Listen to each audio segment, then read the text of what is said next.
வணக்கம். இந்த காணொலியில் 7ஆம் வகுப்பு புது புத்தகத்தில் டேர்ம் 1ல் இருக்கக்கூடிய லெசன் 3 வந்து பார்க்க போகிறோம். இது quick revision video. So double revision இருக்கும். ரிவிஷன் பண்ணுறவங்க இந்த வீடியோ கண்டினியூ பண்ணுங்கள். இல்லை ஃபஸ்ட் டைம் படிக்கிறன்ற பட்சத்தில் பிளேலிஸ்ட்டில் வந்து பார்த்திங்கன்னா 6th to 9th ஹிஸ்ட்ரி, அப்புறமா 10th 11th 12th separate playlist வந்து போட்டிருப்பேன்.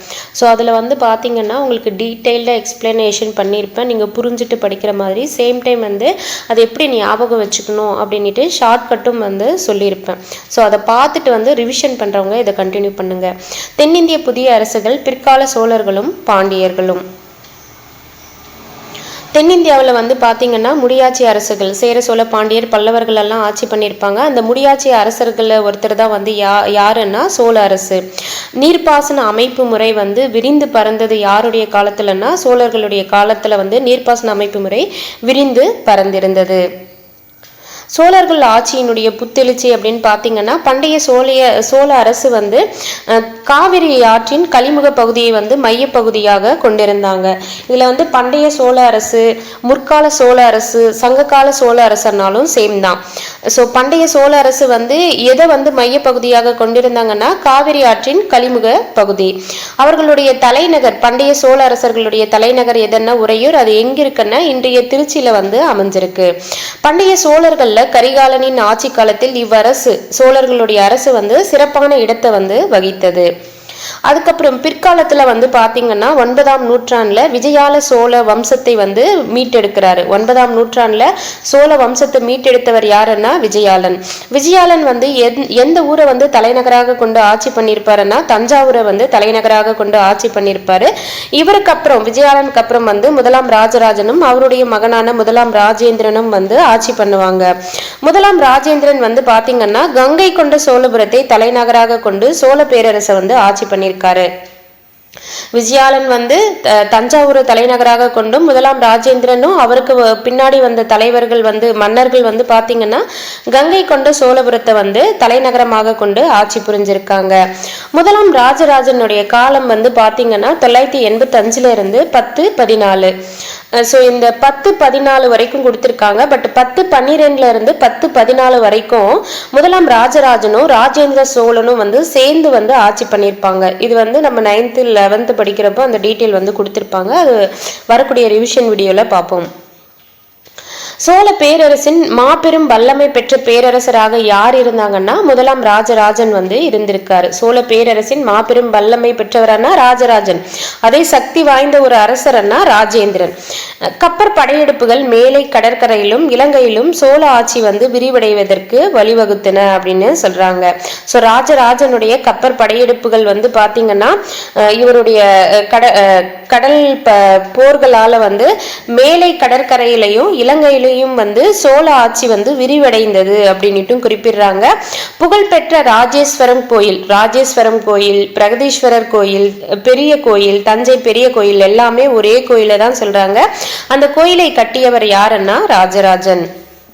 அடுத்து வந்து முதலாம் ராஜேந்திரன் வந்து ராஜராஜனுடைய மகன். இவர் வந்து 1014 இருந்து 40 வருஷம் 1044 வரைக்கும் வந்து தந்தையை போலவே வந்து பேரரசை வந்து விரிவுபடுத்தி ஆட்சியை வந்து பண்ணியிருப்பாரு. சோழ பேரரசு தென்னிந்தியாவில் ஒரு வலுவான சக்தியாக விளங்கியது யாருடைய ஆட்சி காலத்துலன்னா ராஜேந்திரன். வல்லமை அப்படின்னா ராஜராஜன், வலுவான சக்தியாக அப்படின்னா ராஜேந்திரன்.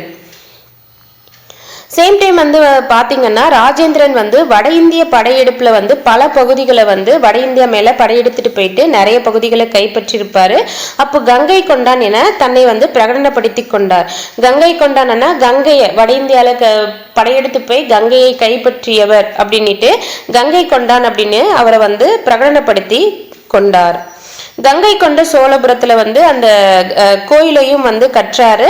அவருடைய கடற்படை வந்து பாத்தீங்கன்னா ராஜேந்திரனுடைய கடற்படை வந்து ஸ்ரீ விஜய பேரரசுனா தெற்கு சுமத்ராவை வந்து கைப்பற்ற துணை புரிந்தது என்றதையும் கொடுத்திருக்காங்க.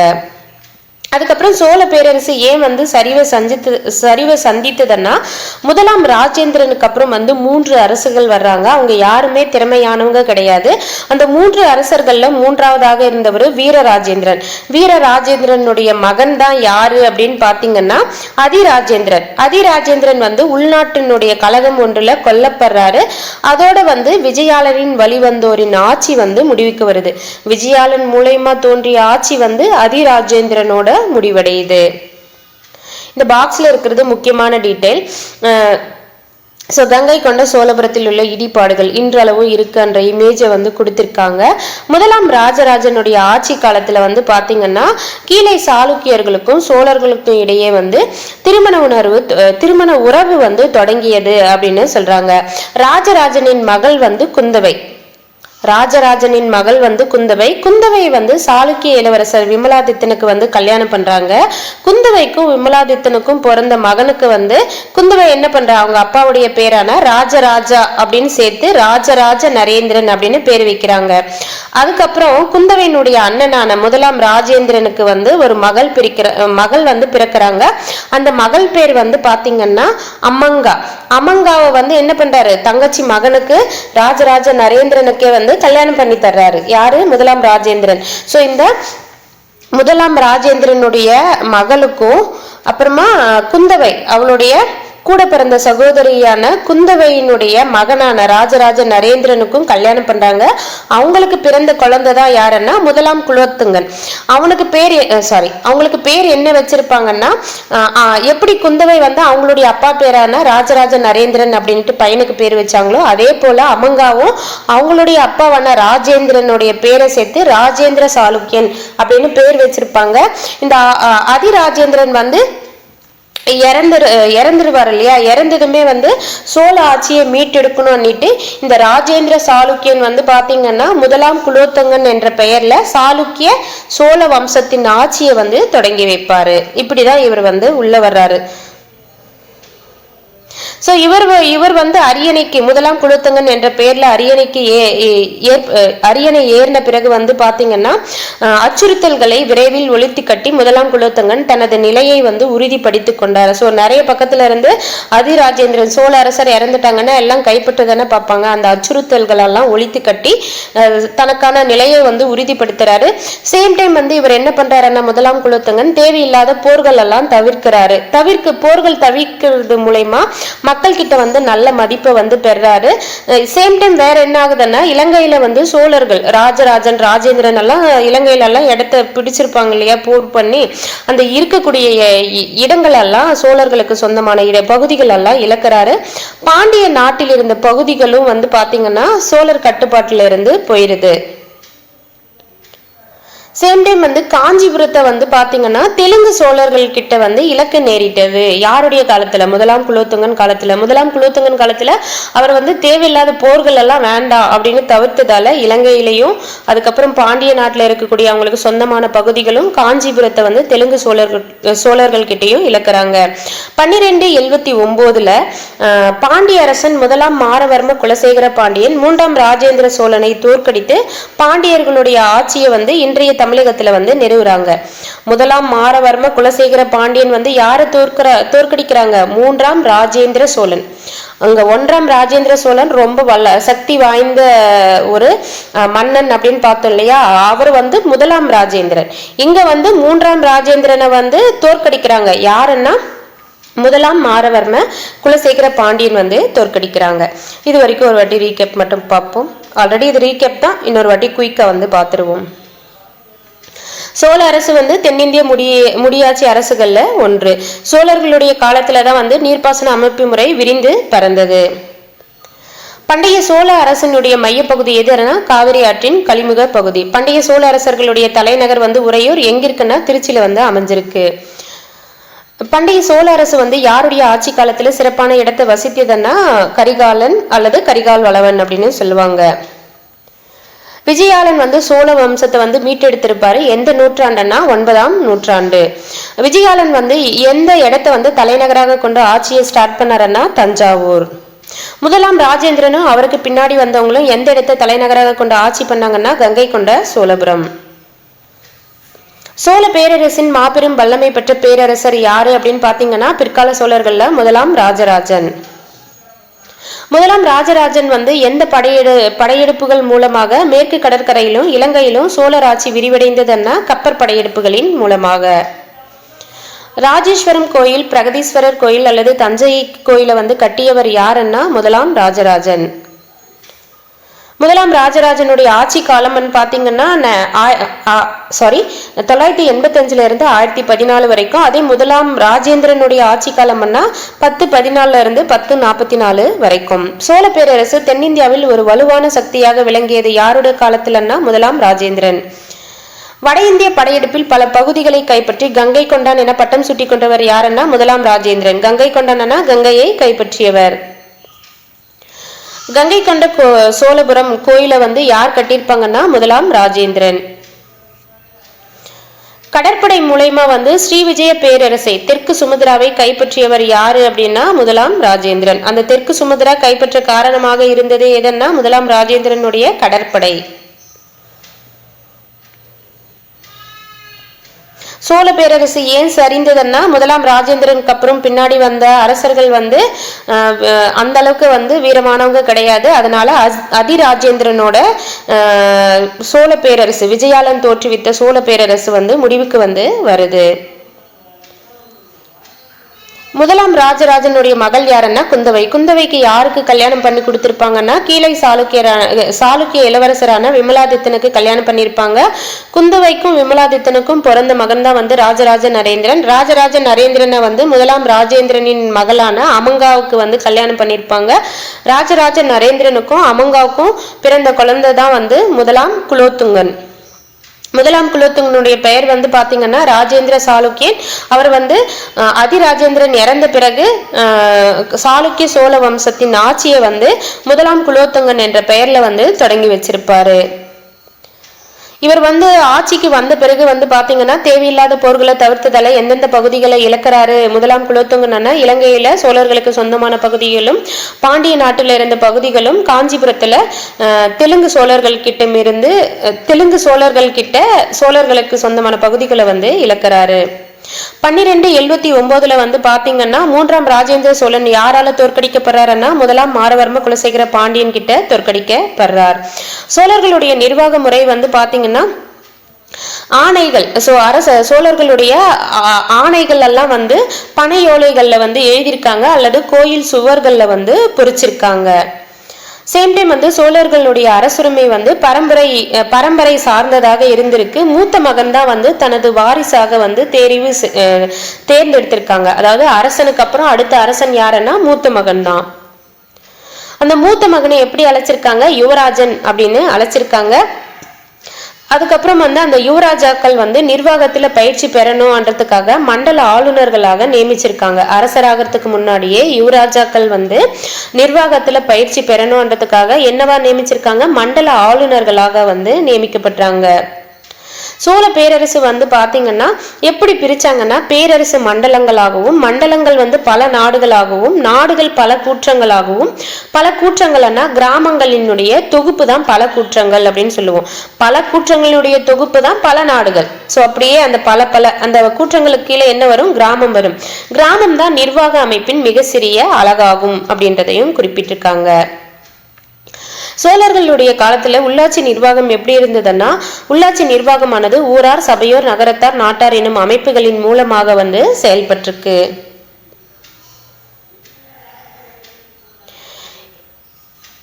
ஊரார் என்றவங்க யாருன்னா நில உடைமையாளர்களாக இருந்திருக்காங்க. சபையோர் என்றவங்க யாருன்னா பிராமணர்கள் வந்து கிராமங்களை சார்ந்து அங்க கிராமங்கள்ல நடக்கூடிய பொது நிர்வாகத்தையும் நிதி நிர்வாகத்தையும் நீதி வழங்குவதையும் வந்து இந்த சபையோர் தான் வந்து பாதுகாத்திருக்காங்க. சபையோர்னா பிராமணர், ஊரார்னா நில உடைமையாளர்கள்.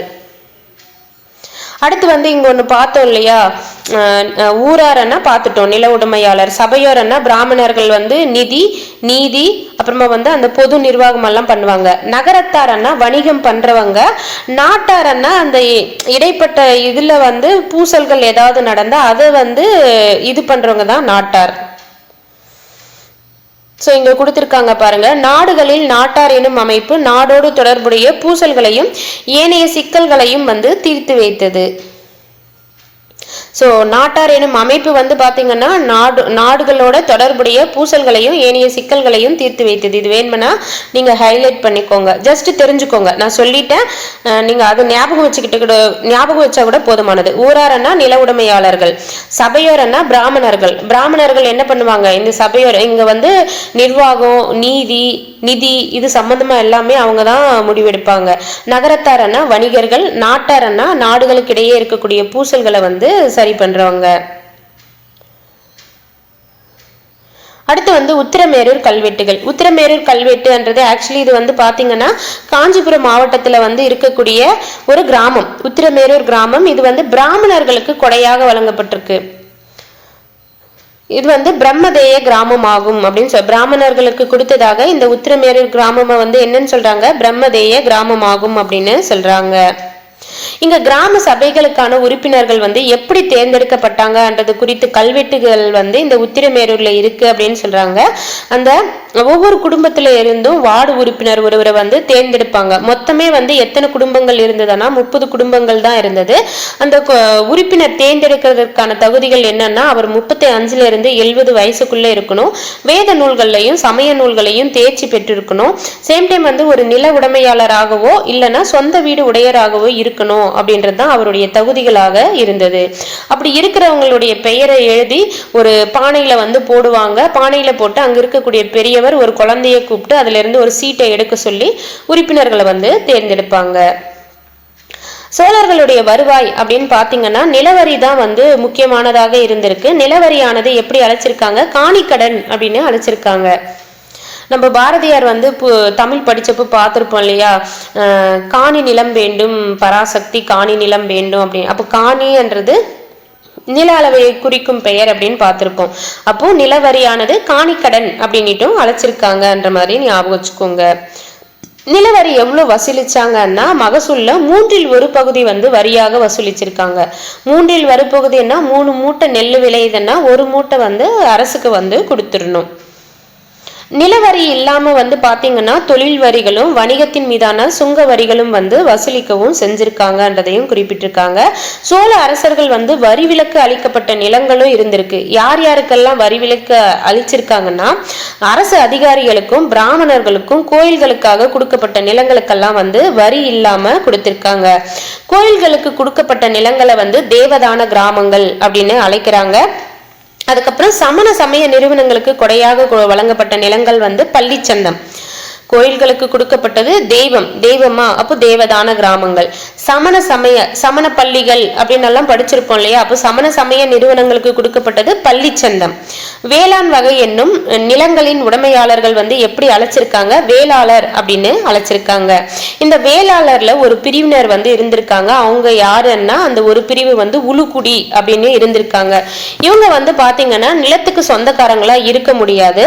ஆனா வந்து பிராமணர்களுக்காக நிலம் கொடுத்திருப்பாங்க இல்லையா, அங்கேயும் இந்த வேளாண் வகை வேளாளர் அந்த நிலங்கள்ல வந்து குத்துகைக்கு வந்து வேலை செய்வாங்க. வேலை செஞ்ச பிறகு வந்து பாத்தீங்கன்னா அது கிடைக்கக்கூடிய விளைச்சல்ல மேல்வாரம்னா நிறைய பெரும் பகுதியை வந்து அவங்க எடுத்துப்பாங்க. அந்த வேளாளர் அப்புறமா அந்த பிராமணர்களுடைய நிலங்கள் அவங்க வந்து எடுத்துப்பாங்க. கீழ்வாரத்தை வந்து இந்த உளுக்குடி மக்கள் வந்து பெற்றிருப்பாங்க. கீழ்வாரம் அப்படின்றது விளைச்சல்ல சிறிய பகுதி தான் வந்து இவங்களுக்கு கிடைக்கும். இவங்க உழைப்பாங்க, எல்லாமே பண்ணுவாங்க, இவங்களுக்கு சின்ன பகுதி கிடைக்கும், அவங்களுக்கு வந்து அதிகமா வந்து கொடுப்பாங்க. சேம் டைம் வந்து பாத்தீங்கன்னா சோழர்கள் காலத்துல அடிமை மற்றும் பணிசெய் மக்கள் என்போர் சமுதாயத்தின் கீழ்நிலையில வந்து இருந்திருக்காங்க. அடிமையாவும் இருந்திருக்காங்க, பணி செய்யக்கூடிய மக்களும் வந்து இருந்திருக்காங்க. சமூகத்தினுடைய இடைமட்டத்துலதான் வந்து போர் செய்யறவங்களும் வணிகர்களும் வந்து இடம்பெற்றிருக்காங்கன்றத குறிப்பிடுறாங்க. சோழர்களுடைய காலத்துல நீர்ப்பாசனம் எப்படி இருந்ததுன்னா, கங்கை கொண்ட சோழபுரத்துல முதலாம் ராஜேந்திர சோழனால் உருவாக்கப்பட்ட 16 மைல் நீளம் கொண்ட ஏரிக்கரை தடுப்பணை மிக சிறந்த எடுத்துக்காட்டாகும் அப்படின்னு சொல்றாங்க. ஸோ 16 மைல் நீளம் கொண்ட ஏரிக்கரை தடுப்பணை வந்து எங்க இருக்குன்னா கங்கை கொண்ட சோழபுரத்துல இருக்கு. இது யார் உருவாக்கினதுன்னா முதலாம் ராஜேந்திர சோழன் வந்து உருவாக்கியது. அடுத்து வந்து பாத்தீங்கன்னா நீரை கொண்டு வரக்கூடியதை வந்து வாய்க்கால் அப்படின்னு அழைச்சிருக்காங்க. தேவைக்கு அதிகமான நீரை வந்து வெளியேற்றுறத வந்து வடிகால், கொண்டு வர்றது வாய்க்கால், வெளியேற்றுறத வந்து வடிகால் அப்படின்னு அழைச்சிருக்காங்க. அதுக்கப்புறம் பொதுமக்கள் எல்லாருக்குமே சொந்தமான வாய்க்காலை வந்து என்னன்னு அழைச்சிருக்காங்க? ஊர் வாய்க்கால். பொதுமக்கள் எல்லாருக்கும் சொந்தமானது ஊர் வாய்க்கால். அடுத்து வந்து பாத்தீங்கன்னா நாடு என்னும் நிர்வாக பிரிவின் மட்டத்தில் பயன்பட்ட வாய்க்கால்கள் வந்து நாடு வாய்க்கால். ஊர் மக்கள் எல்லாருக்கும் சொந்தமானது ஊர் வாய்க்கால்.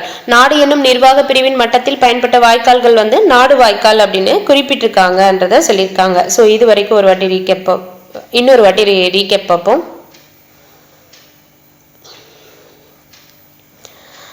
சோழர்களுடைய காலத்துல ஆணைகள் எல்லாம் எதுல வந்து எழுதினாங்கன்னா பனையோலைகள் அல்லது கோயில்களுடைய சுவர்கள்ல வந்து பொறிக்கப்பட்டன.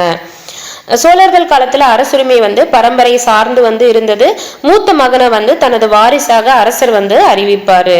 மூத்த மகன் எப்படி அழைக்கப்பட்டாருன்னா யுவராஜன் அப்படின்னு அழைக்கப்பட்டாங்க. இவங்க நிர்வாகத்துல பயிற்சி பெறணும்ன்றதுக்காக எங்க வந்து நியமிச்சாங்கன்னா மண்டல ஆளுநர்களாக நியமிச்சாங்க.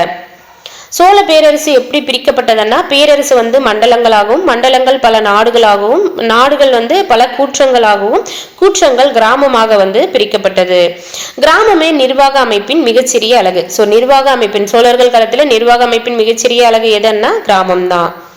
உள்ளாட்சி நிர்வாகமானது வந்து பாத்தீங்கன்னா எந்த அமைப்புகளின் மூலம் செயல்பட்டது? இது வேணும்னா நீங்க எல்லோ கலர்ல கூட ஹைலைட் பண்ணிக்கோங்க. உள்ளாட்சி நிர்வாகம் வந்து எந்த அமைப்புகளின் மூலமாக செயல்பட்டதுன்னா ஊரார், சபையோர், நகரத்தார், நாட்டார். ஊரார்னா அந்த நில உடைமையாளர்கள், சபையோர்னா பிராமணர்கள், நகரத்தார்னா வணிகர்கள், நாட்டார்னா நாடுகளுக்கிடையே இருக்கக்கூடிய பூசல்களை வந்து தீர்த்து வைக்கிறவங்க. பூசல்கள்னா சண்டை, சச்சரவு, கருத்து வேறுபாடெல்லாம் இருக்கும் இல்லையா, அதெல்லாம் தீர்த்து வைக்கிறவங்க தான் வந்து நாட்டார்.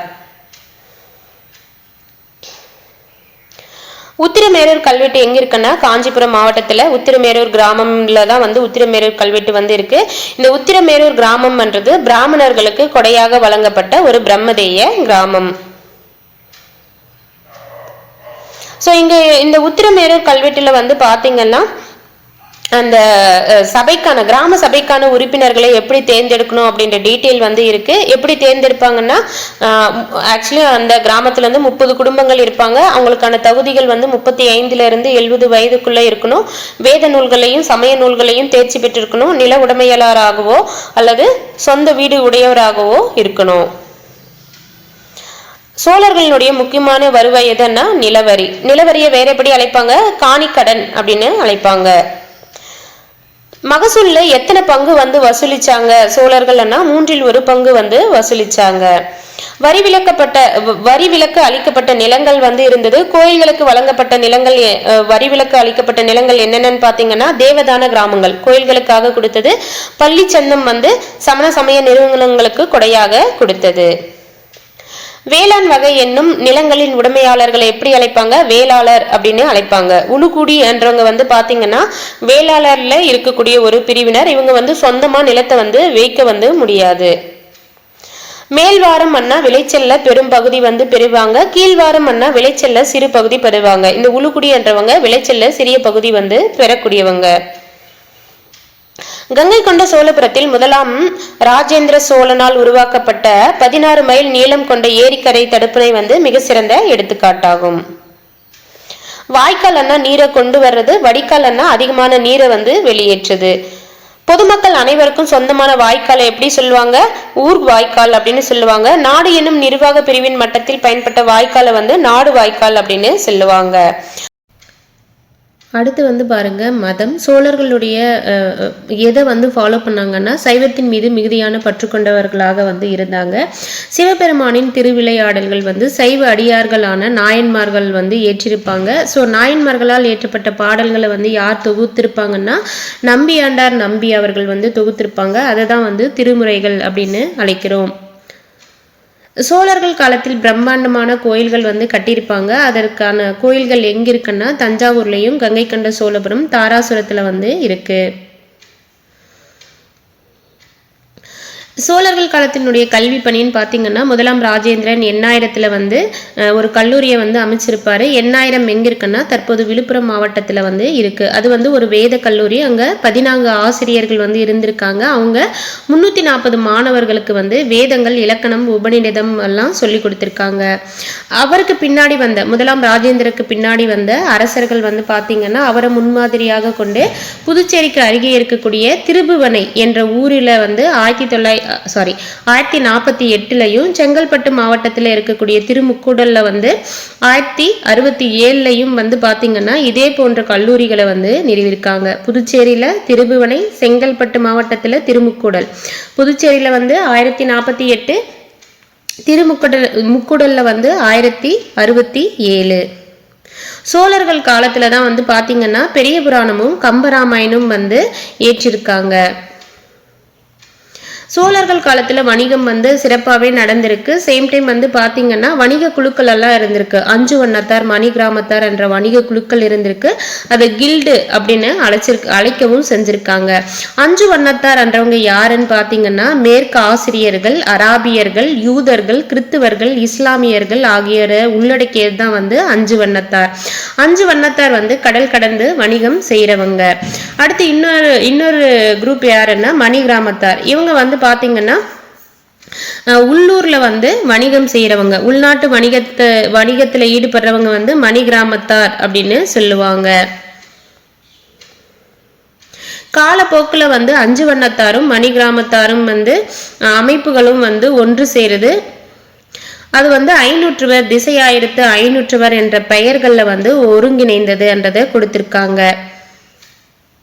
ஸோ இந்த வணிக குழுக்கு வந்து பார்த்தீங்கன்னா வழிகாட்டுதல் ஒரு தலைமை அமைப்பு வந்து இருந்ததுன்றது. தலைமை அமைப்பு எங்க இருந்திருக்குன்னா கர்நாடகா மாநிலம் ஐகோல்ல வந்து தலைமை அமைப்பு வந்து இருந்து இவங்களுக்கு வழிகாட்டுதல் வந்து பண்ணியிருக்காங்க அப்படின்றதையும் குறிப்பிடுறாங்க. இதுல 500வர் என்ற அமைப்பு வந்து பாத்தீங்கன்னா தென்கிழக்கு ஆசியா நாடுகளை உள்ளடக்கிய கடல் கடந்த வணிக நடவடிக்கைகளை செயல்படுத்தியது என்றதையும் கொடுத்திருக்காங்க. 500வர். அடுத்து வந்து பார்த்தீங்கன்னா பிற்கால பாண்டியர்கள். ஸோ இவர்களை பார்க்கறதுக்கு முன்னாடி இன்னொரு வாட்டி இது வரைக்கும் பார்த்ததை ஒரு வாட்டி ரிவைஸ் பண்ணிடுவோம். சோழர்கள் வந்து எந்த சமயத்தின் மீது மிகுதியான பற்று கொண்டு இருந்தாங்கன்னா சைவ சமயம். சிவபெருமானின் திருவிடையாளர்கள் யாரால ஏற்றப்பட்டதுன்னா நாயன்மார்களால் ஏற்றப்பட்டிருக்கும் பாடல்கள் எல்லாம் அது யார் தொகுத்திருப்பாங்கன்னா நம்பியாண்டார் நம்பி. அவர் தொகுக்கப்பட்டது தான் வந்து திருமுறைகள். சோழர்களுடைய பிரம்மாண்டமான கோயில்கள் வந்து எங்கெங்க காணலாம்னா தஞ்சாவூர், கங்கை கொண்ட சோழபுரம், தாராசுரம். எண்ணாயிரம் தற்போது விழுப்புரம் மாவட்டத்துல வேத கல்லூரியை நிறுவியவர் யாருன்னா முதலாம் ராஜேந்திர சோழன். அந்த வேத கல்லூரியில எத்தனை ஆசிரியர்கள் இருந்தாங்கன்னா 14 ஆசிரியர்கள், 340 மாணவர்கள் வந்து இருந்தாங்க. இவரை முன்மாதிரியாக கொண்டு மேலும் 2 கல்லூரிகள் இதே போல வேற எங்கெங்க நிறுவினாங்கன்னா புதுச்சேரி, திருப்புவனை 1048லையும் செங்கல்பட்டு திருமுக்கூடல்ல வந்து 1067. பெரிய புராணம், கம்பராமாயணம் யாருடைய காலத்தை சேர்ந்த இலக்கியங்கள்னா சோழர்களுடைய காலத்தை சேர்ந்த இலக்கியங்கள். சோழர்கள் காலத்துல 2 வகையான வணிக குழுக்கள் இருந்திருக்காங்க. 5 வண்ணத்தார், மணி கிராமத்தார். 5 வண்ணத்தார் என்றவங்க கடல் கடந்து வணிகம் செய்வாங்க. மணி கிராமத்தார் வந்து உள்நாட்டு வணிகம் வந்து செய்வாங்க. காலப்போக்கில் வந்து இந்த அமைப்புகளை இணைத்து 500வர், திசையாயிரத்து 500வர் அப்படின்னு ஒருங்கிணைக்கிறாங்க. இவங்களுக்கு தலைமை அமைப்பு, வழிகாட்டுதல் அமைப்பு எங்கிருந்ததுன்னா கர்நாடகா மாநிலம் ஐகோல்ல வந்து இருந்தது. இதுல 500வர் அமைப்பு வந்து பாத்தீங்கன்னா தென்கிழக்கு ஆசியா நாடுகளை உள்ளடக்கிய கடல் கடந்த வணிக நடவடிக்கைகளை வந்து செயல்படுத்தியிருக்கு. அடுத்து வந்து பாத்தீங்கன்னா பிற்கால பாண்டியர்கள். முத்து குளித்தலோடு தொடர்புடைய அரசர்கள் யாருன்னா பாண்டியர்கள். அந்த தொடர்புடைய துறைமுகம் எதுன்னா கொற்கை. தொடக்க காலத்துல அவர்களுடைய துறைமுகமாகவும் தலைநகரமாகவும் இருந்தது எதுன்னா கொற்கை. தொடக்க காலம்னா அந்த முற்காலத்துல சங்க காலத்துல வந்து முற்கால பாண்டியர்கள், பிற்கால பாண்டியர்கள். சோழர்கள் எப்படி முற்கால சோழர்கள், பிற்கால சோழர்கள் அப்படின்னு பார்த்தோம். அதே போல முற்காலத்துல இருந்த பாண்டியர்களுடைய தலைநகரமாகவும் துறைமுகமாகவும் இருந்தது எதுன்னா கொற்கை. பாண்டியர்களுடைய பழமையான பல கல்வெட்டுகளும் வந்து எங்க காணப்படுதுன்னா மதுரையிலையும் மதுரையை சுற்றி இருக்கக்கூடிய பகுதிகளிலையும் வந்து கண்டறியப்பட்டுள்ளது அப்படின்னு குறிப்பிட்டிருக்காங்க. சங்ககால பாண்டியர்கள் கீழே தான் வந்து பாத்தீங்கன்னா மதுரை நகர் வந்து மாபெரும் பண்பாட்டு மையமாக வந்து திகழ்ந்திருக்கு அப்படின்னு சொல்றாங்க. சேம் டைம் வந்து தமிழ் புலவர்களும் எழுத்தாளர்களும் ஒன்று கூடி தமிழ் செவ்வியல் இலக்கியங்களுக்கு நிறைய பங்களிப்பு வந்து கொடுத்திருக்காங்க அப்படின்னு சொல்றாங்க. 6ஆம் நூற்றாண்டுல களப்பிரர்களை வெற்றி கொண்டு தென் தமிழகத்துல வந்து பாண்டியர்கள் வந்து மறுபடியும் அவங்க ஆட்சியை நிறுவினாங்க அப்படின்றதையும் குறிப்பிட்டிருக்காங்க. அப்படி 6ஆம் நூற்றாண்டிலேயே பாண்டிய ஆட்சி நிறுவியிருந்தாலும் இடைப்பட்ட காலத்துல 9ஆம் நூற்றாண்டு முதல் 13ஆம் நூற்றாண்டு வரை வந்து பாத்தீங்கன்னா தென்னிந்தியாவை பிற்கால சோழர்கள் வந்து ஆட்சி பண்ணியிருக்காங்க. பிற்கால சோழர்களுடைய எழுச்சியை வந்து பாண்டியர்களால எதிர்கொள்ள இயலவில்லை என்றதை குறிப்பிட்டிருக்காங்க. ஸோ பாண்டியர்கள் வந்து பாத்தீங்கன்னா பிற்காலத்திலேயே வந்து இந்த 6ஆம் நூற்றாண்டு அங்க தொடங்கி அதுக்கப்புறம் 9ஆம் நூற்றாண்டு விஜயாலன் வர்ற வரைக்கும் ஒரு அந்த குறிப்பிட்ட கேப்ல ஆட்சி பண்ணியிருப்பாங்க. மறுபடியும் வந்து பாத்தீங்கன்னா விஜயாலன் தோன்றிய ஆட்சி வந்து அதிராஜேந்திரனால முடிஞ்சது அப்படின்னு எல்லாம் படிச்சிருப்போம் இல்லையா. அதுக்கப்புறம் வந்து பாண்டியர்கள் வீழ்ச்சிக்கு அப்புறம் மறுபடியும் வந்து பாண்டியர்கள் வந்து மறுபடியும் வந்து வருவாங்க. அதையும் வந்து இதுல பார்ப்போம். அப்போ வந்து பாண்டியர்களே வந்து 2 இதுவா வந்து பிரிச்சிருப்பாங்க, இடைக்கால பாண்டியர்கள் பிற்கால பாண்டியர்கள் அப்படின்ட்டு. பாண்டிய அரசு வந்து மீண்டெழுதல் 9ஆம் நூற்றாண்டு முதல் மேல வந்து பாருங்க 9ஆம் நூற்றாண்டு முதல் 13ஆம் நூற்றாண்டு வரை தென்னிந்தியாவை ஆண்ட பிற்கால சோழர்களின் எழுச்சியை வந்து பாண்டியர்களால எதிர்கொள்ள இயலவில்லை என்றதை கொடுத்திருக்காங்க. அதுக்கப்புறம் வந்து அவர்களுடைய சோழர்களுடைய ஆட்சி வந்து பாத்தீங்கன்னா அந்த 9 to 13 வந்து நடைபெற்றிருக்கும். அவங்க வீழ்ச்சி அடைந்தப்போ பாண்டியர்கள் வந்து ஆட்சி பண்ணியிருப்பாங்க. அப்படி வந்தவங்க 16ஆம் நூற்றாண்டு வரை வந்து பாண்டியர்களுடைய ஆட்சி தொடர்ந்தது என்றதை குறிப்பிட்டிருக்காங்க. பாண்டிய அரசு வந்து மீண்டெழுதல் கிபி 600 இருந்து 920. கடுங்கோன் என்ற பாண்டிய அரசன் என்ன பண்ணியிருப்பாருன்னா 6ஆம் நூற்றாண்டின் இறுதியில வந்து களப்பிரர்கள் கிட்ட இருந்து பாண்டியர்களினுடைய பகுதிகளை வந்து மீட்டிருப்பார். கடுங்கோன் வந்து யார்கிட்ட இருந்து மீட்டாருன்னா களப்பிரர்கள், கடுங்கோன் களப்பிரர்கள். கடுங்கோனை தொடர்ந்து வந்து பாத்தீங்கன்னா அரிகேசரி மாரவர்மன் என்ற வலிமை மிகுந்த முதல் பாண்டிய அரசர் வந்து பாத்தீங்கன்னா 642 வந்து அரியணை ஏறுறாரு. ஸோ டிசெண்டிங் ஆர்டர்ல வருது பாருங்க, 2 லெஸ் பண்ணா 642 வந்து அரிகேசரி அரியணை ஏறுறாரு. பல்லவ அரசர்கள் 1ஆம் மகேந்திரவர்மன், 1ஆம் நரசிம்மவர்மன். 1ஆம் மகேந்திரவர்மன் 1ஆம் நரசிம்மவர்மன் பார்த்திருப்போம் இல்லையா. 1ஆம் மகேந்திரவர்மன் வந்து 600 இருந்து 630 வரைக்கும், அதுக்கப்புறம் 630 இருந்து 1ஆம் நரசிம்மவர்மன் ஆட்சி பண்ணாரு அப்படின்ட்டு. ஸோ அவங்களுடைய சமகாலத்தை சேர்ந்தவர் தான் யாரு, அரிகேசரி மாரவர்மன். பல்லவ அரசர்கள் வந்து பாத்தீங்கன்னா அந்த பல்லவ அரசர்களோட சமகாலத்தவர் தான் அரிகேசரி அப்படின்னு கொடுத்திருக்காங்க. சேம் டைம் வந்து கல்வெட்டுகள்லையும் செப்பு பட்டயங்கள்லையும் வந்து தனது எதிரிகளான சேரர், சோழர், பல்லவர், சிங்களர் ஆகியோரை வந்து வெற்றி கொண்டதாக புகழப்படுகின்றன. யாரை பத்தி புகழ்ந்து குறிப்பிட்டிருக்காங்க, அரிகேசரியை பத்தி புகழ்ந்து வந்து கல்வெட்டுகள்லையும் செப்பு பட்டயங்கள்லையும் வந்து செய்திகள் இடம்பெற்றிருக்குன்றதை குறிப்பிட்டிருக்காங்க. சேம் டைம் வந்து இந்த அரிகேசரி மாரவர்மன் தான் வந்து என்ன பண்ணியிருப்பாரு, சமணர்களை துன்புறுத்திய கூன் பாண்டியன் அப்படின்னு அடையாளப்படுத்தப்படுகிறார். இந்த அரிகேசரி வந்து பாத்தீங்கன்னா முதல்ல வந்து சமண மதத்துல தான் இருந்திருப்பாரு. சைவ துறவியான திருஞான சம்பந்தர் அவரால வந்து சைவத்திற்கு வந்து அரிகேசரி வந்து மாறி இருப்பாரு. மதம் மாறிய பின்னாடி அரிகேசரி வந்து என்ன பண்ணிருப்பாரு, சுமார் 8000 சமணர்களை வந்து கலிவேற்றியதாக கூறப்படுகிறது அப்படின்னு சொல்றாங்க. சேம் டைம் வேற என்ன சொல்றாங்கன்னா, இந்த எண்ணிக்கை வந்து மிகைப்படுத்தி கூறியிருந்தாலும், ஒரு கற்பனை பண்ணி கூறி இருந்தாலும், சைவத்திற்கு மாறிய பின்னர் அரிகேசரியின் சமண எதிர்ப்பு போக்கு சந்தேகத்திற்கு இடமில்லாதது. அது உண்மைதான், அவர் அப்படிதான் பண்ணியிருக்காங்க அப்படின்றதையும் சொல்லியிருக்காங்க. அரிகேசருக்கு பின்னாடி பாண்டிய அரசு வம்சத்தின் மகத்தான மன்னன் யாருன்னா ஜடில பிராந்தக நெடுஞ்சடையன் அப்படின்னு சொல்லுவாங்க. இல்லைன்னா இவரை வந்து 1ஆம் வரகுணன் அப்படின்னு சொல்லுவாங்க. அரிகேசருக்கு பின்னாடி பாண்டிய அரச வம்சத்தின் மகத்தான மன்னன் யாருன்னா ஜடில பிராந்தக நெடுஞ்சடையன் அல்லது 1ஆம் வரகுணன். இவர் வந்து 756 இருந்து 815 வரைக்கும் ஆட்சி வந்து பண்ணியிருக்காரு.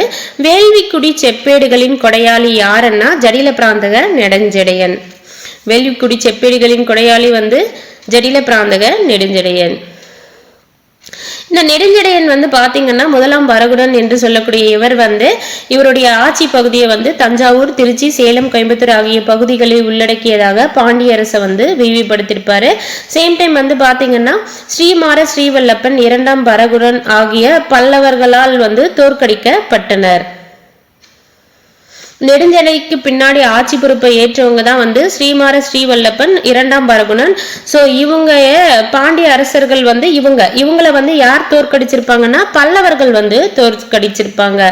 அதுக்கப்புறம் வந்து யார் வர்றாங்க, முதலாம் பிராந்தக சோழன் வந்து வர்றாங்க. அவங்களால எதிர்கொள்ள இயலவில்லை. முதலாம் பிராந்தகனின் கீழ் எழுச்சி பெற்ற சோழ வம்சத்தை வந்து பாண்டியர்களால எதிர்கொள்ள இயலவில்லை. முதலாம் பிராந்தகனிடம் தோல்வி அடைந்த பாண்டிய அரசன் யாரு அப்படின்னா இரண்டாம் ராஜசிம்மன். இரண்டாம் ராஜசிம்மன் வந்து முதலாம் பிராந்தக சோழன் கிட்ட வந்து தோத்து போயிடுறாரு. 920 நாட்டை விட்டு வெளியேறாரு. யாருன்னா இரண்டாம் நரசிம்மன் என்று சொல்லக்கூடிய பாண்டிய மன்னன் வந்து நாட்டை விட்டே வந்து 920 வந்து வெளியேறாரு. இவ்வாறு கடுங்கோனால் மீள் எழுச்சி பெற்ற பாண்டியர் அரசு வந்து முடிவுற்றதுன்றதை கொடுத்திருக்காங்க. அதுக்கடுத்து மறுபடியும் 1190 வரக்கூடிய பிற்கால பாண்டியர்களுடைய எழுச்சியை பத்தி குறிப்பிட்டிருக்காங்க. இது வரைக்கும் இன்னொரு வாட்டி ரீகேப் பார்த்துருவோம்.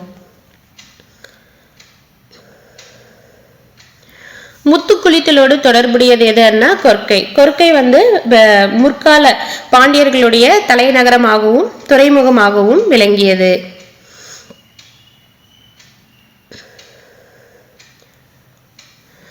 சங்ககால பாண்டியர்களின் கீழே மதுரை நகர் வந்து மாபெரும் பண்பாட்டு மையமாக திகழ்ந்தது என்றதை குறிப்பிட்டிருக்காங்க. 6ஆம் நூற்றாண்டுல களப்பிரர்களை வந்து வெற்றி கொண்டு பாண்டியர்கள் வந்து தென் தமிழகத்தில் தங்களுடைய ஆட்சியை வந்து நிறுவியிருப்பாங்க. 6ஆம் நூற்றாண்டுல அப்படி களப்பிரர்களை வெற்றி கொண்டவர் யாருன்னா கடுங்கோன். கடுங்கோனுக்கு அப்புறம் வந்து வலிமை மிக்க முதல் பாண்டிய அரசர் யாருன்னா அரிகேசரி மாரவர்மன். அவர் எப்ப அரியணை ஏறினாருன்னா 642 கிபி 642 வந்து அரியணை ஏறி இருப்பாரு. இவர் எந்த பல்லவ அரசர்களோட சமகாலத்தவர் அரிகேசரி அப்படின்னா மகேந்திரவர்மன், முதலாம் நரசிம்மவர்மன். அரிகேசரி மாரவர்மன் வந்து கூன் பாண்டியன் அப்படின்னு அழைக்கப்படுறாரு. இவர் என்ன பண்ணிருப்பாரு, சமணர்களை வந்து துன்புறுத்திய கூன் பாண்டியன் தான் அரிகேசரி அப்படின்னு அடையாளப்படுத்துறாங்க. அரிகேசரிய வந்து சமண மதத்திலிருந்து சைவத்துக்கு மாற்றியவர் யாருன்னா திருஞான சம்பந்தர். அரிகேசரி சுமார் எத்தனை சமணர்களை கழுவேற்றியதாக கூறப்படுகிறதுன்னா 8000. அரிகேசரிக்கு அப்புறம் மிகவும் மகத்தான ஒரு மன்னர் யாரு பாண்டிய மன்னர்னா ஜடில பிராந்தக நெடுஞ்செழியன். அவரை வேற எப்படி அழைப்பாங்க, முதலாம் வரகுணன் அப்படின்னு அழைப்பாங்க. வேள்விக்குடு செப்பேடுகளின் கொடையாளி யாரு அப்படின்னா ஜடில பிராந்தக நெடுஞ்செழியன். நெடுஞ்செழியனுக்கு அப்புறம் வந்து ஆட்சிக்கு வந்தவங்க ஸ்ரீமார ஸ்ரீவல்லப்பன், இரண்டாம் வரகுணன். இவங்களை யார் தோற்கடிச்சிருப்பாங்க, பல்லவர்கள் வந்து தோற்கடிச்சிருப்பாங்க. பல்லவர்கள் தோற்கடிச்ச பின்னாடி அந்த இடத்துல வந்து யார் வந்து சோழ வம்சத்தை வந்து உருவாக்கியிருப்பாங்கன்னா முதலாம் பிராந்தகன் வந்து அவருடைய கீழே சோழ வம்சத்தை வந்து உருவாக்கியிருப்பாங்க. பாண்டியர்களால் அதை எதிர்கொள்ளவும் முடியாது. முதலாம் பிராந்தக சோழனிடம் தோல்வியடைந்த பாண்டிய அரசர் யாருன்னா இரண்டாம் ராஜசிம்மன். 920 கிபி 920 நாட்டை விட்டு வெளியேறியிருப்பாரு தோல்வியடைந்து. அடுத்து வந்து பாத்தீங்கன்னா அதிராஜேந்திரன். விஜயாலின் வழிவந்த கடைசி அரசர் வந்து அதிராஜேந்திரன் மறைவுக்கு பின்னாடி வந்து பாத்தீங்கன்னா பாண்டிய நாட்டில் சோழ மண்டலாதிபதிகளின் ஆட்சி வந்து பலவீனம் அடைந்தது. ஸோ இந்த விஜயாலன் ஆட்சி வந்து 900 அப்படின்னு பார்த்துருப்போம் இல்லையா, 9ஆம் நூற்றாண்டு அப்படின்ட்டு. ஸோ அதுக்கு முன்னாடி வந்து பாண்டியர்கள் ஆட்சி பண்ணியிருப்பாங்க. இந்த 9ஆம் நூற்றாண்டுல இருந்து அதிராஜேந்திரன் ஸோ அவர் வரைக்கும் வந்து மறுபடியும் சோழர்களுடைய காலம் முடிஞ்ச பிறகு பாண்டியர்கள் வந்து அங்க எழுச்சி பெற்று விளங்கினாங்கன்றது கொடுத்திருக்காங்க. அப்படி வந்து பிற்கால பாண்டியர்களுடைய தலைநகரம் வந்து எதுவா இருந்தது, மதுரை வந்து இருந்தது. பிற்கால பாண்டியர்களுடைய முக்கிய துறைமுகம் எதன்னா காயல் வந்து இருந்தது. அப்போதான் வந்து பாத்தீங்கன்னா வெனிஸ் நாட்டை சேர்ந்த புகழ்பெற்ற பயணியான மார்க்கோ போலோ வந்து 2 முறை வந்து காயலுக்கு வந்து வருகை புரிகிறாரு. 1288 அதோட 5 கூட்டினா 1293. ஸோ 2 முறை வந்து காயலுக்கு வந்து வருகை புரிஞ்சிருப்பாரு. அவர் வந்து சொல்றாரு, அராபிய சீன கப்பல்களால் வந்து இந்த காயல் வந்து நிரம்பி இருந்தது என்றும் விறுவிறுப்பான வணிக நடவடிக்கைகளை கொண்டிருந்ததாகவும் வந்து அவர் வந்து குறிப்பிட்டிருக்காரு. யாரு? வெனிஸ் நாட்டை சேர்ந்த பயணியான மார்க்கோ போலோ. சேம் டைம் வந்து அவர் பதிவு செஞ்சிருக்காரு அவருடைய குறிப்புகள்ல, பாண்டிய அரசு வந்து பாத்தீங்கன்னா செல்வ செழிப்பு மிக்க உலகிலேயே மிக அற்புதமான பகுதியாகும் அப்படின்ட்டு மார்க்கோ போலோ புகழாரம் வந்து சுட்டியிருக்காரு. சேம் டைம் வந்து பாண்டிய அரசு வந்து பாத்தீங்கன்னா இலங்கையோடு சேர்ந்து உலகத்தில் காணப்படும் பெரும்பாலான மாணிக்க கற்களையும் முத்துக்களையும் உற்பத்தி செய்கிறது அப்படின்னு குறிப்பிட்டிருக்காரு. அந்த காலகட்டத்தில் வந்து சதி உடன்கட்டை ஏறுதல் வந்து இருந்திருக்கு அப்படின்னுட்டும், அதுக்கப்புறம் அரசர்கள் வந்து பலதார மனத்தை மனம்னா திருமணம் வந்து பண்ணியிருக்காங்க அப்படின்னுட்டும் பதிவு செஞ்சிருக்காரு. யாருன்னா மார்க்கோ போலோ. அடுத்து வந்து பாத்தீங்கன்னா சடையவர்ம சுந்தர பாண்டியன். பிற்கால பாண்டியர்கள் எழுச்சியில வந்து இப்ப சடையவர்மன் சுந்தர பாண்டியன் வந்து பாக்குறோம். அதே வந்து ஜடில பிராந்தக நெடுஞ்சடையன்னா அவர் இந்த இடைப்பட்ட காலத்துல 600க்கு அப்புறம் கடுங்கோன் ஆட்சி வந்து மீட்டெடுத்தாரன்னு பார்த்தோம் இல்லையா, அதுல வரும். பிற்கால பாண்டியர்களின் எழுச்சியில வந்து சடையவர்ம சுந்தர பாண்டியன் தான் அதை பத்தி கொடுத்திருக்காங்க. இரண்டாம் பாண்டிய பேரரசின் புகழ்பெற்ற அரசர் சடையவர்ம சுந்தர பாண்டியன். அதாவது முற்கால பாண்டியர்கள் வேற, அதுக்கப்புறம் வந்து இந்த இடைக்காலத்துல வர்றது வந்து அங்கதான் கடுங்கோன் வந்து பார்த்திருப்போம். கடுங்கோன், அரிகேசரி, ஜடில பிராந்தக நெடுஞ்சடையன் பார்த்திருப்போம்.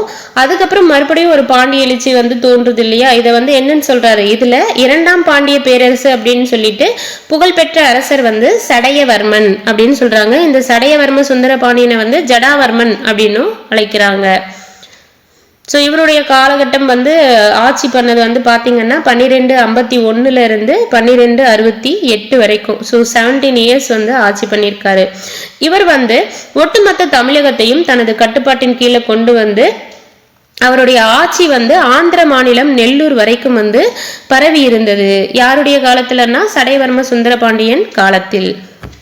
சேம் டைம் வந்து இவர் வந்து ஹொய்சாளர்களை இவருடைய கட்டுக்குள்ள வந்து வச்சிருக்காரு. மலைநாட்டு தலைவரான சேர அரசர், மலைநாட்டு அரசர்னா யாரு? சேரர்கள்.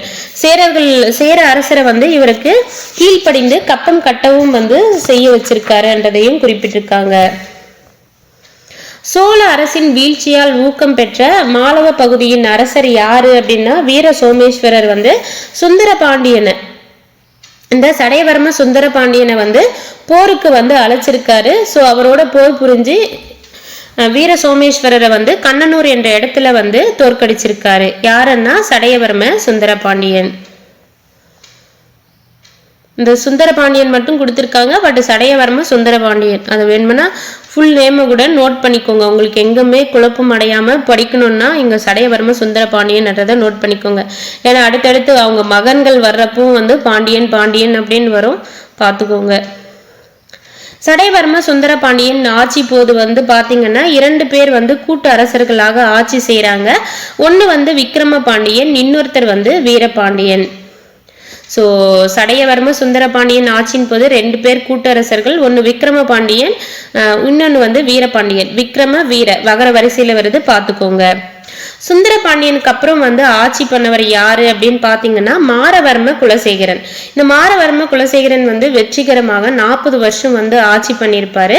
இவருடைய இந்த மாரவர்ம குலசேகரனுடைய ஆட்சியில வந்து நாடு வந்து அமைதியும் செழிப்பையும் வந்து நல்கின அப்படின்றத கொடுத்திருக்காங்க.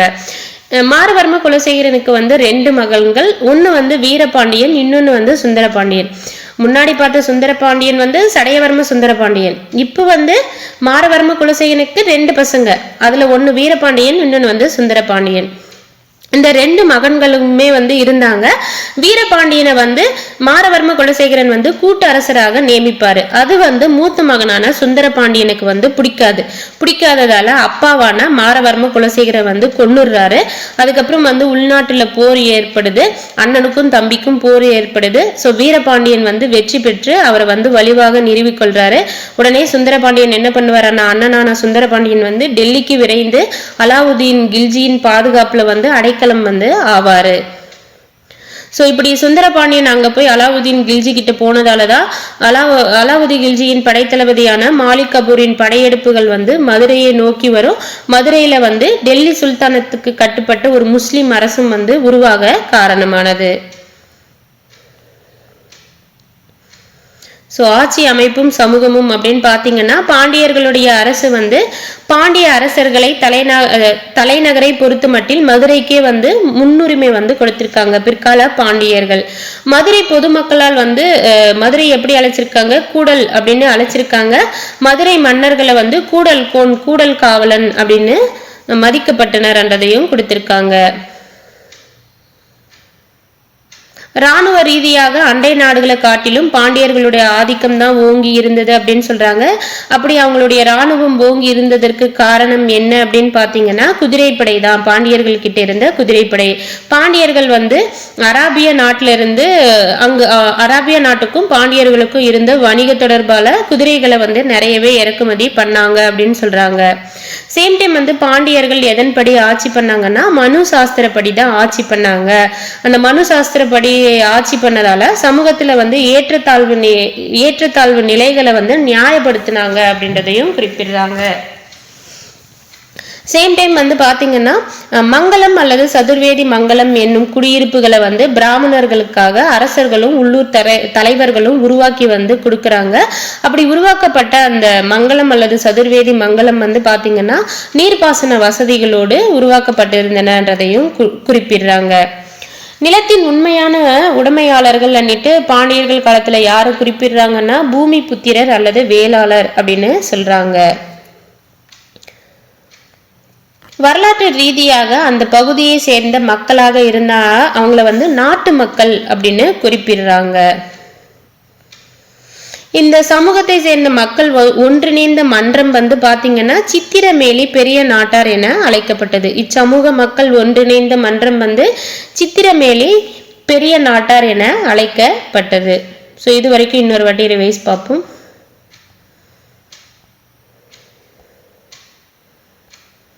பிற்கால பாண்டியர்களின் எழுச்சி. ஸோ விஜயாலனின் வழிவந்த கடைசி அரசர் யாருன்னா அரி ராஜேந்திரன்.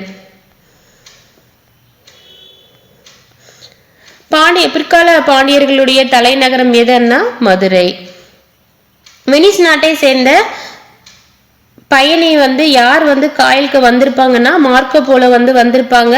பிற்கால பாண்டியர்களுடைய துறைமுகமும் எதுன்னா காயல். மார்க்கோ போலோ காயலுக்கு வந்து 2 முறை வந்திருப்பாரு. எந்தெந்த வருஷம் வந்திருப்பாருன்னா 1288, 1293. பாண்டிய அரசு உலகிலேயே மிக அற்புதமான செல்வ செழிப்பு மிக்க பகுதி என்னிட்டு யார் சொல்லியிருப்பா, மார்க்கோ போலோ வந்து சொல்லியிருப்பாங்க. இலங்கையோடு சேர்ந்து உலகத்தில் காணப்படும் பெரும்பாலான மணிக்கற்களையும் முத்துக்களையும் பாண்டியர்கள் வந்து உற்பத்தி செய்யறாங்கன்னுட்டு யார் சொல்லியிருப்பா, மார்க்கோ போலோ. சேம் டைம் வந்து உடன்கட்டை ஏறுதல் அரசர்களின் பலதார திருமணத்தை பத்தி யார் சொல்லியிருப்பா, மார்க்கோ போலோ வந்து சொல்லியிருப்பாரு. 2ஆம் பாண்டிய பேரரசின் புகழ்பெற்ற அரசர் யாருன்னா சடையவர்ம சுந்தர பாண்டியன். ஒட்டுமொத்த தமிழகத்தையும் தனது கட்டுப்பாட்டின் கீழ் கொண்டு வந்தது மட்டும் இல்லாம ஆந்திர மாநிலம் நெல்லூர் வரை வந்து ஆட்சியை விரிவுபடுத்தியவர் யாருன்னா சடையவர்ம சுந்தர பாண்டியர். யாரை வந்து இவர் கட்டுக்குள்ள கொண்டு வந்திருப்பாருன்னு பாத்தீங்கன்னா ஹொய்சாளர்களை வந்து கட்டுக்குள்ள கொண்டு வந்திருப்பாரு. கண்ணனூர் என்ற இடத்துல வந்து யாரோட போர் ஏற்பட்டு அவங்கள தோற்கடிச்சிருப்பாரு சடையவர்ம சுந்தர பாண்டியன்னா மாலவ பகுதியின் அரசரான வீர சோமேஸ்வரர்.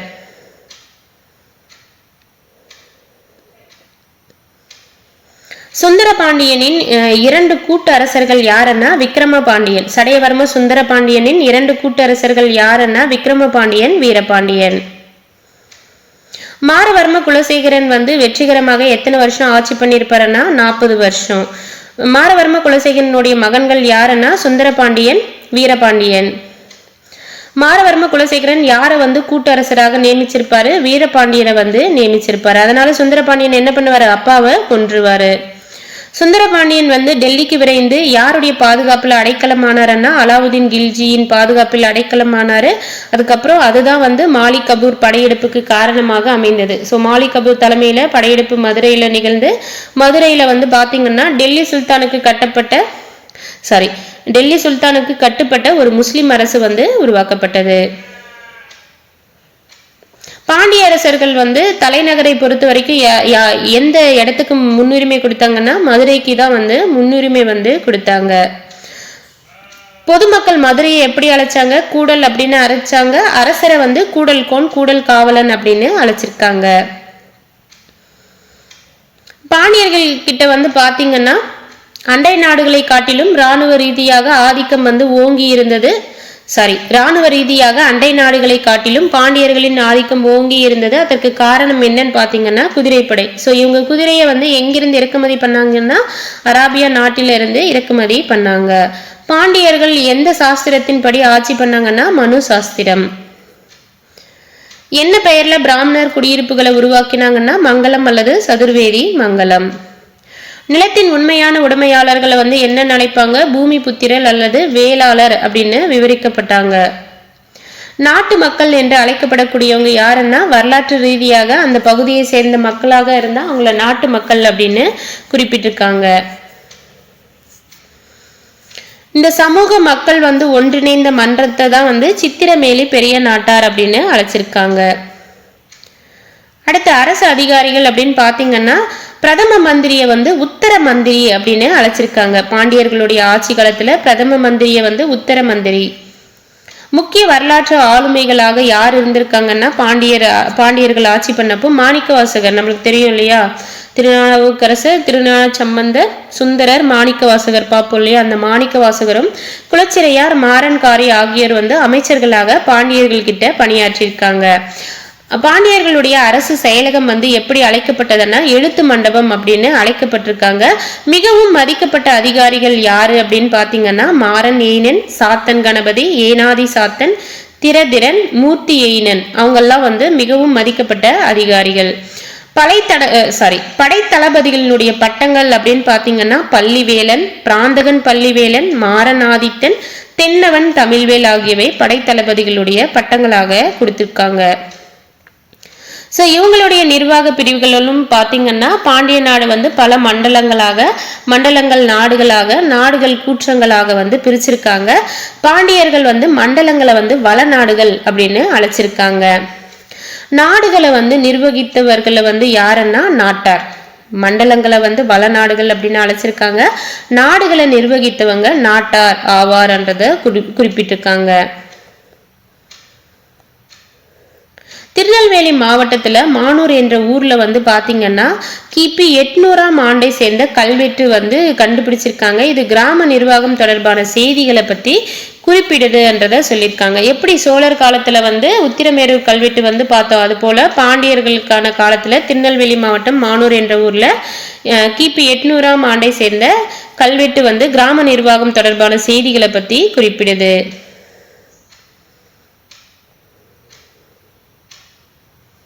சிவில் இராணுவ அதிகாரங்கள் ஆகிய இரண்டும் ஒரே நபரிடம் வழங்கப்பட்டிருந்தன பாண்டியர்களுடைய காலத்துல அப்படின்றதையும் குறிப்பிட்டிருக்காங்க. இவங்க பாண்டிய மன்னர்களும் வந்து பாத்தீங்கன்னா அதிக எண்ணிக்கையில நீர் ஆதாரங்களை வந்து உருவாக்கியிருக்காங்க. கால்வாய்கள் எல்லாம் வெட்டியிருக்காங்க. சேம் டைம் வந்து பழுது நீக்கும் பணிகள் பெரும்பாலும் உள்ளாட்சி அமைப்புகளால் வந்து பண்ணியிருக்காங்க நீர் சம்பந்தமா அப்படின்றதையும் கொடுத்திருக்காங்க. பாண்டியர்கள் வந்து பாத்தீங்கன்னா வேள்விக்குடி செப்பேடுகள் வந்து நடத்திருக்காங்க. அஸ்வமேத யாகம், ஹிரண்ய கர்ப்பம், வாஜ்பேய வேள்வி போன்றவற்றை குறிப்பிடுகின்றன அப்படின்றதையும் குறிப்பிடுறாங்க. பாண்டிய மன்னர்கள் வந்து பாத்தீங்கன்னா சைவம் வைணவம் ஆகிய இரண்டையும் வந்து சமமாக வந்து கருதியிருக்காங்க. புகழ்பெற்ற சைவ வைணவ அடியார்கள் யாருன்னா நாயன்மார்கள், ஆழ்வார்கள். இவங்க வந்து தமிழ் இலக்கிய வளர்ச்சிக்கும் ஆன்மீக அறிவு மேம்பாட்டிற்கும் பெரும் பங்களிப்பு வந்து செஞ்சிருக்காங்க. பாண்டிய அரசர்கள் வந்து பாத்தீங்கன்னா தமிழ், சமஸ்கிருதம் ஆகியவற்றை வந்து ஆதரித்து வளர்த்திருக்காங்க. பாண்டியர்கள் அரசர்கள் வந்து தமிழையும் சமஸ்கிருதத்தையும் ஆதரித்து வளர்த்திருக்காங்க. கோயில்கள் அப்படின்னு பாத்தீங்கன்னா இவங்க புதுசா வந்து பாண்டியர்கள் கோயில் எதுவும் கட்டல, ஏற்கனவே இருக்கக்கூடிய கோயில்களை வந்து பராமரிச்சிருக்காங்க. அந்த கோயில்கள்ல புதுசா கோபுரங்கள் கட்டுறது, மண்டபங்கள் கட்டுறது, அது போல கட்டி அந்த கோயிலை வந்து பெருசாக்கியிருக்காங்க. பெரிய வடிவிலான அலங்கார வேலைப்பாடுகளுடன் கூடிய ஒற்றைக்கல் தூண்கள் இடைக்கால பாண்டியர்களின் தனித்தன்மை வாய்ந்த பணியாகும் அப்படின்றத குறிப்பிட்டிருக்காங்க. வரலாற்று சிறப்பு மிக்க மதுரை மீனாட்சி அம்மன் கோயில்களுக்கு பாண்டியர் பேராதரவு வந்து நல்கியிருக்காங்க அப்படின்னுட்டும் அந்த புதிய கோபுரங்களும் மண்டபங்களும் கட்டி அந்த மதுரை கோயில் மீனாட்சி அம்மன் கோயிலை வந்து தொடர்ந்து வந்து விசாலப்படுத்தினர் என்றதை குறிப்பிட்டிருக்காங்க. வணிகம் அப்படின்னு பாத்தீங்கன்னா காயல் துறைமுகத்துல வந்து மாலிக் உல் இஸ்லாம் ஜலாலுதீன் எனும் அராபிய வணிகரின் வணிக நிறுவனம் வந்து எங்கிருந்திருக்கு, பாண்டியர்களுடைய காயல் துறைமுகத்துல வந்து இருந்திருக்கு. பாண்டிய அரசர்களுக்கு வந்து குதிரைகள் எளிதாக கிடைப்பதற்கான வசதிகளை வந்து இந்த ஜமாலுதீன் அராபிய வணிகருடைய நிறுவனம் வந்து உதவி பண்ணியிருக்குன்றதையும் குறிப்பிட்டிருக்காங்க. சேம் டைம் வந்து பாத்தீங்கன்னா 13-14ஆம் நூற்றாண்டுகளில் குதிரை வணிகம் வந்து அதிகரிச்சிருக்கு. சம்பிரதாய விழாக்களுக்காகும். ஏன் குதிரை வணிகம் அதிகரிச்சதுன்னா சம்பிரதாய விழாக்களுக்கும் போர் புரிவதற்கும் வந்து குதிரைகள் வந்து தேவைப்பட்டதால அரசர்கள் வந்து பாத்தீங்கன்னா குதிரைகளுக்காக முதலீடு வந்து செய்தாங்க அப்படின்ட்டு மார்க்கோ போலும் வாசப்பும் வந்து குறிப்பிட்டிருக்காங்க. குதிரை வணிகத்தில் ஈடுபட்டவர்களை எப்படி அழைக்கிறாங்கன்னா குதிரை செட்டிகள் அப்படின்னுட்டும் அவர்கள் வந்து கடல்சார் வணிகத்தில் தீவிரமாக இந்த குதிரை செட்டிகள் வந்து கடல்சார் வணிகத்தில் தீவிரமாக ஈடுபட்டிருக்காங்க. பாண்டியர்களின் துறைமுகங்கள்ல வந்து பாத்தீங்கன்னா மிகவும் விறுவிறுப்பாக வணிகம் நடைபெற்றது எதுன்னு பாத்தீங்கன்னா காயல்பட்டினத்துல வந்து நடைபெற்றிருக்கு.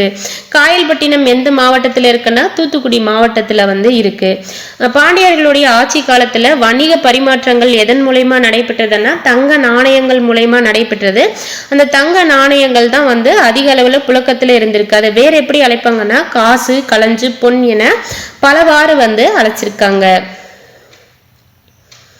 இந்த காலத்துல நடைபெற்ற விரிவான குதிரை வணிகம் குறித்து வாசப் என்பவர் வந்து பாத்தீங்கன்னா பதிவு செஞ்சிருக்காரு. அவர் என்ன சொல்லியிருக்காருன்னா 10,000க்கும் மேற்பட்ட குதிரைகள் வந்து காயல்லையும் ஏனைய இந்திய துறைமுகங்கள்லையும் இறக்குமதி செஞ்சாங்க.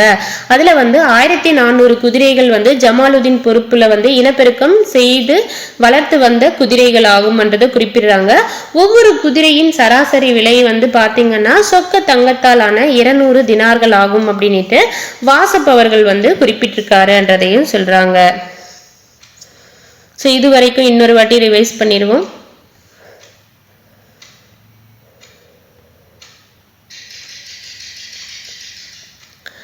பிரதம மந்திரி எப்படி அழைப்பாங்கன்னா உத்தர மந்திரி அப்படின்னு அழைப்பாங்க.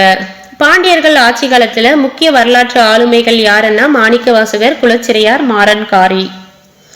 பாண்டியர்களுடைய அரசு செயலகம் எப்படி அழைக்கப்பட்டதுன்னா எழுத்து மண்டபம் அப்படின்னு அழைக்கப்பட்டது. பாண்டியர்களுடைய நிர்வாக பிரிவுகள் பாத்தீங்கன்னா பல மண்டலங்கள் பல நாடுகளாகவும் நாடுகள் பல கூற்றங்களாகவும் பிரிக்கப்பட்டாங்க. மண்டலங்களை வந்து வள நாடுகள் அப்படின்னுட்டும் நாடுகளை நிர்வகித்தவர்களை எப்படி சொல்லுவாங்க நாட்டார் அப்படின்னு சொல்லுவாங்க. மானூர் கல்வெட்டு வந்து எங்கு கிடைச்சதுன்னா திருநெல்வேலி மாவட்டம் கிபி 800ஆம் ஆண்டை வந்து சேர்ந்தது. இதுல வந்து கிராம நிர்வாகம் தொடர்பான செய்திகளை வந்து குறிப்பிட்டிருக்காங்க.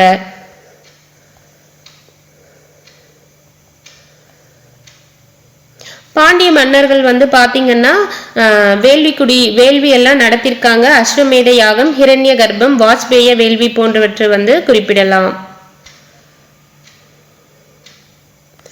பாண்டிய மன்னர்கள் வந்து பாத்தீங்கன்னா சைவத்தையும் வைணவத்தையும் வந்து இரண்டையும் சமமாக வந்து கருதிருக்காங்க. புகழ்பெற்ற சைவ அடியார்கள்னா நாயன்மார்கள், வைணவ அடியார்கள்னா ஆழ்வார்கள். ஸோ இவங்க வந்து பாத்தீங்கன்னா நாயன்மார்களும் ஆழ்வார்களும் தமிழக இலக்கிய வளர்ச்சிக்கும் ஆன்மீக அறிவு மேம்பாட்டிற்கும் பெரும் பங்களிப்பு வந்து செஞ்சிருக்காங்க. பாண்டிய அரசர்கள் எந்தெந்த மொழியை வந்து ஆதரித்தாங்க வளர்த்தாங்க அப்படின்னு பாத்தீங்கன்னா தமிழ், சமஸ்கிருதம். இந்த இடைக்கால பாண்டியர்களின் தனித்தன்மை வாய்ந்த பணி அப்படின்னு பாத்தீங்கன்னா பெரிய வடிவிலான அலங்கார வேலைப்பாடுகளுடன் கூடிய ஒற்றைக்கல் தூண்கள். பாண்டியர்கள் எதுக்கு வந்து பேராதரவு கொடுத்தாங்கன்னா வரலாற்று சிறப்பு மிக்க மதுரை மீனாட்சி அம்மன் கோயிலுக்கு வந்து பேராதரவு வந்து கொடுத்திருப்பாங்க.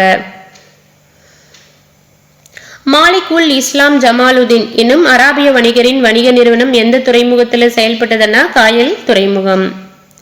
ஸோ இந்த நிறுவனம் செயல்பட்டதாலதான் பாண்டியர்களுக்கு வந்து குதிரைகள் எளிதாக வந்து கிடைக்க இந்த நிறுவனம் வந்து வசதிகளை ஏற்பாடு வந்து செஞ்சு கொடுத்தாங்க. குதிரைகள் வந்து அதிகமாகவே இறக்குமதி வந்து செஞ்சிருப்பாங்க. எதனால அப்படின்னு பாத்தீங்கன்னா சம்பிரதாய விழாக்களுக்கும் போர் புரிவதற்கும் குதிரைகள் வந்து தேவைப்பட்டதால நிறைய முதலீடும் வந்து அரசர்கள் வந்து பாண்டிய அரசர்கள் வந்து பண்ணியிருப்பாங்க அப்படின்ட்டு யார் சொல்றாங்க மார்க்கோ போலோவும் வாசப்பும் வந்து குறிப்பிட்டிருக்காங்க. குதிரை வணிகத்தில் ஈடுபடுறவங்களை என்ன சொல்லுவாங்க? குதிரை செட்டிகள். ஸோ இந்த குதிரை செட்டிகள் வந்து கடல்சார் வணிகத்தில் தீவிரமாக ஈடுபாடு கொண்டிருந்திருக்காங்க. காயல்பட்டினம் எந்த மாவட்டத்தில் இருக்குன்னா தூத்துக்குடி மாவட்டத்தில் வந்து இருக்கு.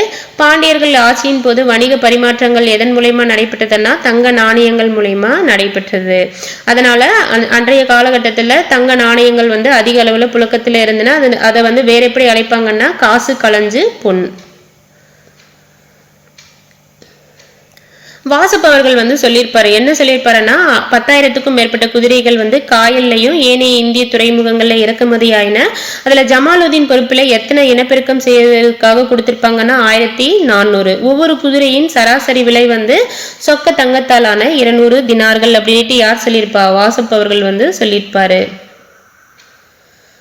அடுத்து சுருக்கம் வந்து பார்த்துக்கோங்க. சோழர்களும் பாண்டியர்களும் நன்கறியப்பட்ட தமிழ் முடியாட்சி மன்னர்கள். விஜயாலன் சோழர்களுடைய வம்சாவளியை வந்து மீட்டெடுத்திருப்பாரு. முதலாம் ராஜராஜனும் முதலாம் ராஜேந்திரம் வந்து சிறப்பாக வந்து ஆட்சி பண்ணியிருப்பாங்க. உத்திரமேரூர் பொறுப்புகள் வந்து எதை பத்தி சொல்லும்? கிராம நிர்வாகம் குறித்த விவரங்களை வந்து கொடுக்கும். கடுங்கோன் வந்து பாத்தீங்கன்னா பாண்டிய நாட்டு பகுதிகளை களப்பிரர் அவங்க கிட்ட இருந்து மீட்டிருப்பாரு. அரிகேசி மாரவர்மன் அப்புறமா பிராந்தக நெடுஞ்செழியன் ஆகியோர் வந்து அந்த காலத்துல மிக சிறந்த பாண்டிய அரசர்கள். பிற்கால பாண்டிய அரசின் தலை சிறந்த அரசர்னா சடையவர்ம சுந்தர பாண்டியனும் மாரவர்ம குலசேகரனும்.